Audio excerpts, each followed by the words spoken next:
ইরানকে সাহায্য করতে নিজের পোষা পছন্দের মোরগটিও দান করে দিচ্ছে ছোট্ট এই শিশু।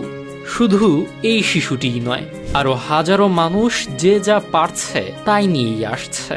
কেউ আনছেন সোনাদানা, আবার কেউ বা নিয়ে আসছেন মাটির ব্যাংকে জমানো নিজের শেষ সম্বলটুকুও। সম্প্রতি মধ্যপ্রাচ্যের চলমান সংঘাত ও উত্তেজনার কারণে চরম মানবিক সংকটে পড়েছে ইরান।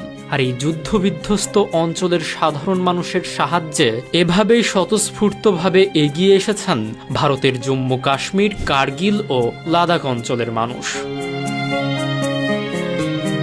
ত্রাণ সংগ্রহের এই উদ্যোগে শিশু থেকে শুরু করে সব বয়সের মানুষের অংশগ্রহণ এক অনন্য নজির স্থাপন করেছে। কার্গিলের একটি ত্রাণ তহবিলে এক গ্রামবাসীর দান করা একটি মোরগ নিলামে 1,25,000 রুপিতে বিক্রি হয়েছে। এই সম্পূর্ণ অর্থ পাঠানো হচ্ছে ইরানের সাহায্যার্থে। পাশাপাশি নারীরা তাদের মূল্যবান গহনা এবং শিশুরা নিজেদের জমানো টাকার ব্যাংক অবলীলায় তুলে দিচ্ছে। সংকটের এই মুহূর্তে এটি নিছক কোনো আর্থিক সহায়তা নয়, বরং ভৌগোলিক সীমানা পেরিয়ে বিপদগ্রস্ত মানুষের পাশে দাঁড়ানোর এক দৃঢ় বার্তা।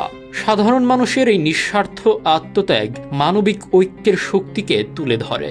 ক্ষুদ্র এই অনুদানগুলোই একত্রিত হয়ে যুদ্ধবিধ্বস্ত একটি দেশের মানুষের টিকে থাকার লড়াইয়ে এখন ভরসা হয়ে উঠছে।